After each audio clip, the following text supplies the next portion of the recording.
Concedo a palavra a Sua Excelência o Conselheiro Domingos Neto para relatar o processo 18 da pauta. Obrigado, presidente.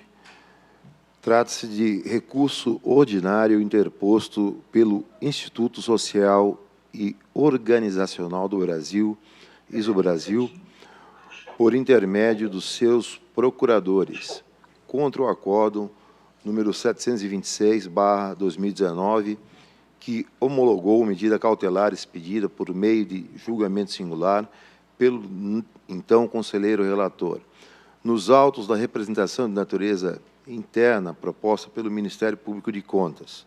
Em síntese, por meio de decisão recorrida, foi determinada a suspensão de pagamento de taxa de administração no âmbito das parcerias firmadas, mantido o repasse de valores relacionados aos custos indiretos mediante prévia justificativa e comprovação das despesas, com observância do preço compatível ao praticado no mercado. A SESEX, então a SESEX de Contratações Públicas e o Ministério Público de Contas manifestaram-se pelo não provimento do recurso. Em seguida, o processo foi redistribuído a esta relatoria, em razão do artigo 2º da Resolução Normativa número 3/21. É a síntese do relatório, senhor presidente. Coloco o processo em discussão e, na discussão, tenho pedido de sustentação oral da parte interessada, aqui representada pelo advogado doutor Nestor Fernandes Fidelis, a quem concedo a palavra pelo tempo de até 15 minutos.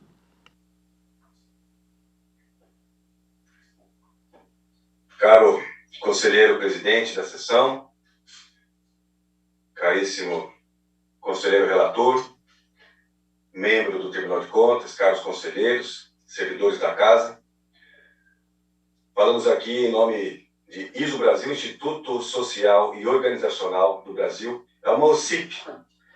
Estamos diante de uma situação de um recurso ordinário, na qual há 5 pontos principais que procuraremos falar aqui de uma forma simples, direta, sem muitos rodeios, dada a necessidade e a pauta extensa que ainda temos pela frente.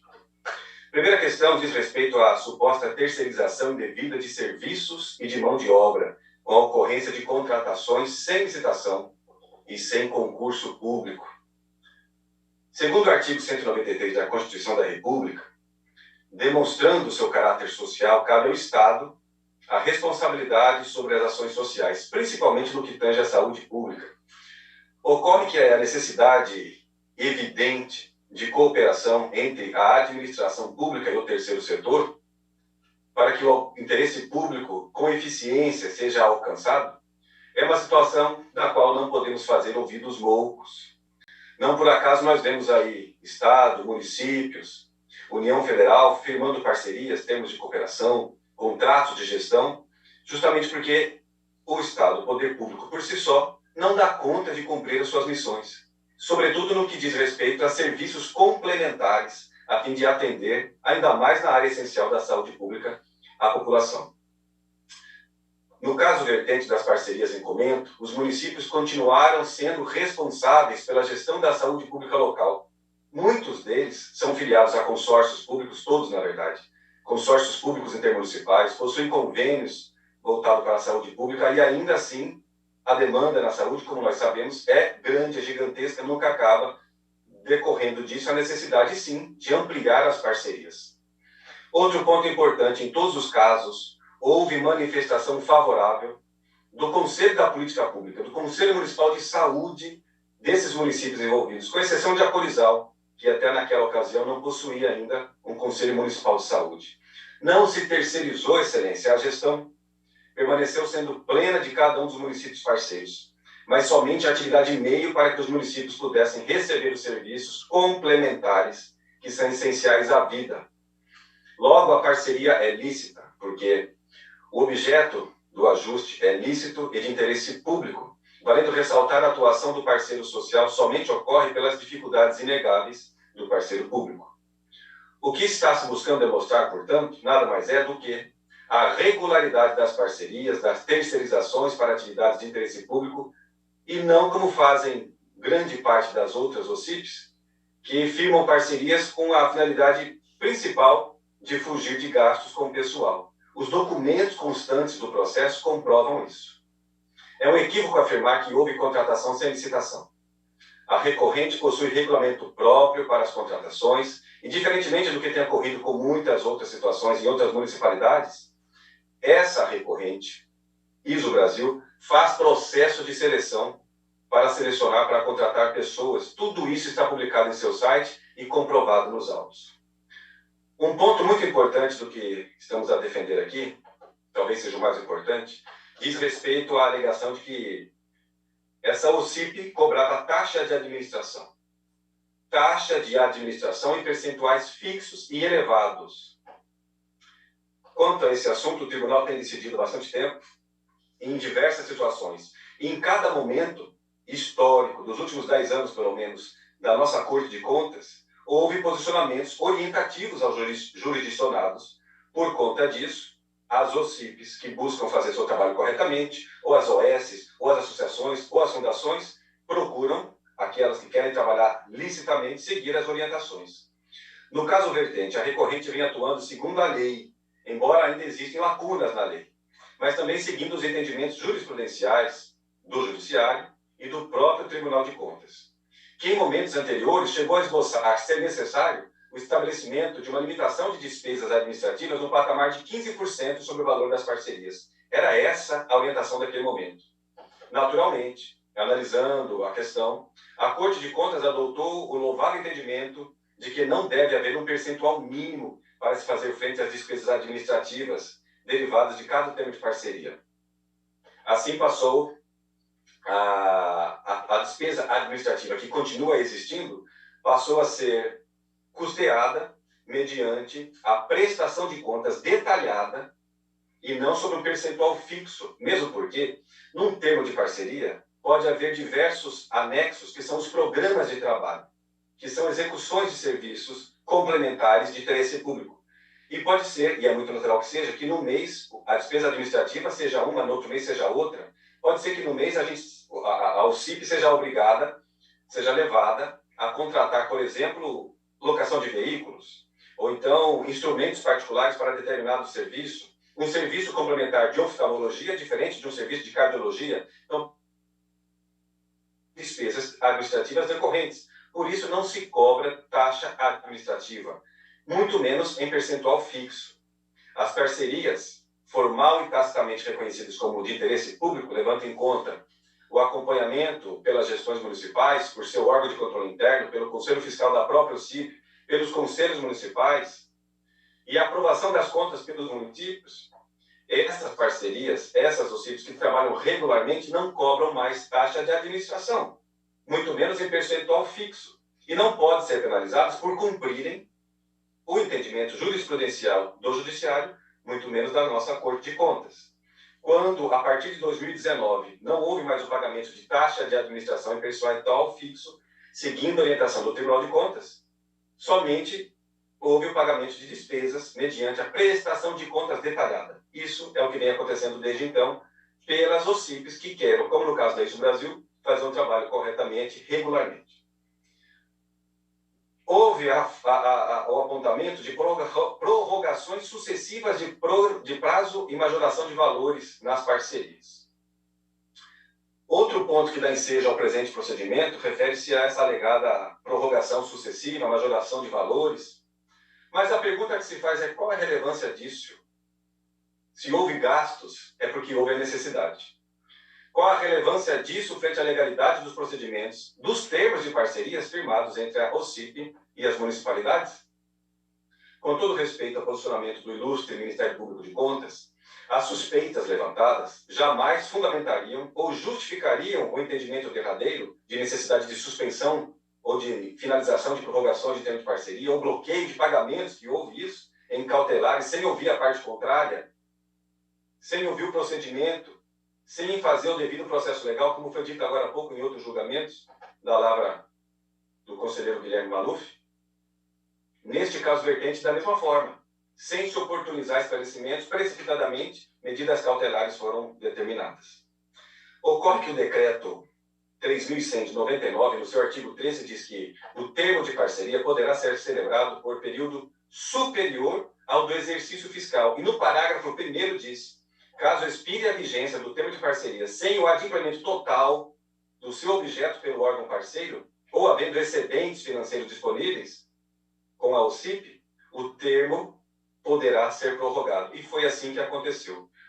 Nos termos do decreto citado e da Lei 9.790, de 99 também, o termo de parceria, mesmo depois de encerrado, pode ser prorrogado, desde que não se ultrapasse 60 meses. Nota-se que existe lei própria tratando desse assunto, não havendo que se falar em aplicação de Lei 8.666. Nesse mesmo norte, o Decreto Federal 8.726, de 2016, em seu artigo 21, parágrafo único, estabelece que nas execuções de atividades o prazo de prorrogação pode ser de até 10 anos. Então não há que se falar em prorrogação excessiva, mas é importante colocarmos uma questão. Depois de que houve a decisão cautelar, não houve mais a renovação na prorrogação dos prazos do termo de parceria. Logo, houve perda de objeto, porque se seguiu o entendimento, ainda que não concordando, na época, seguiu-se o entendimento da Corte e não houve mais prorrogação, os serviços foram todos prestados. Outra alegação, outro tópico, e já partindo para o encerramento aqui, existência de vínculo entre membros do Instituto Recorrente e de um outro instituto que se chama ADESCO. Haveria similaridade cadastral na Receita Federal. Ora, o presidente da Recorrente, ISO Brasil, foi sim conselheiro de gestão da OCIP ADESCO de maio de 2011 até o ano de 2016. Mas a ADESCO é elemento alheio ao presente feito. Se há irregularidade nos atos dessa outra OCIP, certamente os mesmos devem ser ou estão sendo investigados em outro processo. O que não está no processo não está no mundo, é comezinho de direito. Então não há que se falar em impedimento de uma pessoa poder trabalhar numa instituição porque já trabalhou em outra. Realmente não tem cabimento. Se numa situação, numa instituição, existem pessoas impedidas de trabalhar por conta de suas práticas supostamente irregulares, isso não significa que todas as outras demais que trabalharam naquela associação, instituto, seja lá o que for, estejam impedidas por lei de trabalharem em outra associação, em outra empresa, ou vão ficar a vida inteira desempregadas. Isso não existe realmente no ordenamento jurídico brasileiro. E, por fim, existe o apontamento de que houve falha no procedimento de formalização dos contratos. Na verdade, não se fala em contratos, é termo de parceria. O termo de parceria é consequência de uma modalidade de parceria, que é o concurso de projetos. A rigidez dos processos de termo de parceria é um dos temas principais das supostas irregularidades apontadas nesse caso, pois supostamente foram formalizados com irregularidades. A existência de eventuais irregularidades de responsabilização administrativa, civil ou penal da ISO Brasil somente poderia existir se estivesse ela participado a qualquer modo, omissivo, comissivo, culposo ou doloso, das supostas ilegalidades que dizem ter cometido nessa presente representação. No entanto, ISO Brasil celebrou regularmente termos de parceria com esses municípios citados no presente feito, sendo todos os projetos regularmente constituídos, desde a formação de preços até a homologação e adjudicação, para que suas execuções e pagamentos pudessem ocorrer, mas fez tudo em total legalidade, em conformidade com o que preceitua o próprio Tribunal de Contas. Isso deve ser observado e está no processo. Tal afirmação é de suma importância, pois no mencionado relatório do TCE, em momento algum se observa qualquer prática ilegal do Instituto Recorrente, ou mesmo seu envolvimento em possíveis irregularidades ocorridas no âmbito, possivelmente, se é que aconteceu, de cada um dos municípios. Não pode responsabilizar o Instituto por isso, então. No caso em apreço, houve conclusões precipitadas. Apenas com simples consultas no aplique, fazendo comparações superficiais de números apresentados, sem mesmo apresentar onde estaria a suposta fraude, ou sem considerar quaisquer peculiaridades de natureza dos serviços prestados perante cada um dos municípios envolvidos. A possível e eventual ausência de informações completas no aplique não pode responsabilizar o Instituto Recorrente, que possui todos os documentos, processos administrativos, atas, contratos, planilhas, projetos, documentos fiscais, contábeis e todos os demais exigidos pela lei e que são presentes nos autos. De tal forma, jamais poderia ser imputado à ISO Brasil a suposta existência de irregularidades nos procedimentos que estão no âmbito dos municípios e não da ISO Brasil. Não existe perícia suficientemente eficaz a demonstrar qualquer abuso por parte do Instituto. Somente após a eventual verificação profunda é que poderia individualizadamente, em cada um dos termos de parceria celebrados, constatar se houve realmente ou não, e isso não está no processo. Por esses motivos, Excelência, tenha presente sustentação oral, ratificando, reiterando o que já está por escrito no processo, o objetivo de requerer que o presente recurso seja conhecido, acolhido, provido em todos os seus termos, a fim de que o acórdão que homologou a medida cautelar seja reformado, revogando-se as medidas cautelares, mesmo porque nos tópicos principais houve perda do objeto. É a nossa consideração, agradecendo pela oportunidade.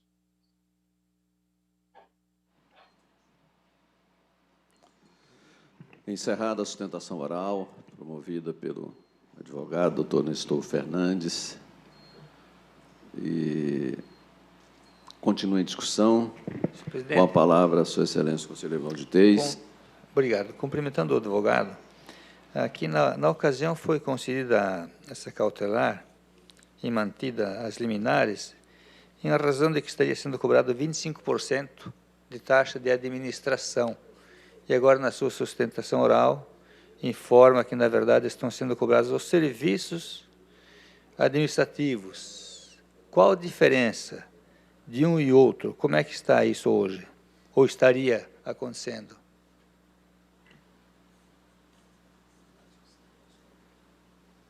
Pergunto à defesa. Com a palavra, o doutor Nestor. Ok. Para responder. Conselheiro Valdir, agradeço a oportunidade, reforçando aquilo que foi dito. Havia, num certo momento, como não havia nenhum impedimento legal, não havia entendimento contrário, houve no passado, sim, cobrança de taxa administrativa, com valores, isso fazia parte, inclusive, do edital, era assim, corriqueiramente, nas municipalidades. A partir do entendimento de que, e não legal, porque na lei não diz, mas o entendimento jurisprudencial de que não havia mais, não poderia mais se haver pagamento por taxa fixa, com percentual fixo, seguindo a orientação da Corte de Contas, não houve mais o pagamento, e em desobediência ao instrumento convocatório, mas seguindo a orientação do Tribunal de Contas, não houve mais pagamento de taxa administrativa fixa, mas somente, conforme orientou o Tribunal, havia o ressarcimento de despesas mediante comprovação das contas detalhadamente e aprovadas pela municipalidade, por cada uma dessas municipalidades com as quais a ISO Brasil tinha esse instrumento. Mas depois desse momento que houve a cautelar, cumpriu-se o período dessas parcerias e ela não se renovou mais e não aconteceu mais. Tá, e essa prestação de contas era analisada por uma comissão, né? Foi isso? Exatamente, excelência. Tá, obrigado. Satisfeito, presidente. Continua em discussão. Encerrada a discussão, em votação, conselheiro Domingos Neto. Senhor presidente, primeiro agradeço a participação do doutor Nestor Fidelis e peço a retirada de pauta desse processo para analisar os argumentos da defesa. Obrigado. Perfeito, conselheiro Domingos Neto. Vossa Excelência sempre com muita ciosidade, cautela, capacidade de ouvir a outra parte. E não faço nenhum julgamento aqui. Só lhe exalto porque a participação do advogado foi bastante técnica e esclarecedora. E eu não estou julgando, volto a dizer. É um assunto representativo e fazer justiça é o nosso dever. Só observação. Conselheiro Antônio Joaquim, com a palavra. Eu tenho dito, há muitos anos até, assim, a questão do poder de cautela é um instrumento indispensável ao Tribunal de Contas, né? Apesar de que já houve 2 tentativas do Tribunal de Justiça nos retirar, mas o STF nos garantiu nessa situação. 3 tentativas. Então, o poder de cautela do tribunal é um instrumento verdadeiro e eficiente de exercício das nossas atribuições. Mas, ao mesmo tempo, eu tenho dito há muito tempo, tem que se ter muito cautela na cautelar. Prudência. Eu não consigo, apesar de que a lei permita, se não for um caso absolutamente escandaloso, né, que você vê sem nenhum tipo de óculos, você dá uma cautelar sem ouvir o gestor. Eu me sinto obrigado a ouvir o gestor. E todas as manifestações que eu faço para ouvir o gestor, no mínimo 70% a 80% resolve antes de você tomar a decisão, evitando uma decisão extemporânea, desnecessária, como parece que é o caso. Parece, como o conselheiro volta, não estou emitindo juízo de valor, né? Mas parece que o relator original quer mesmo.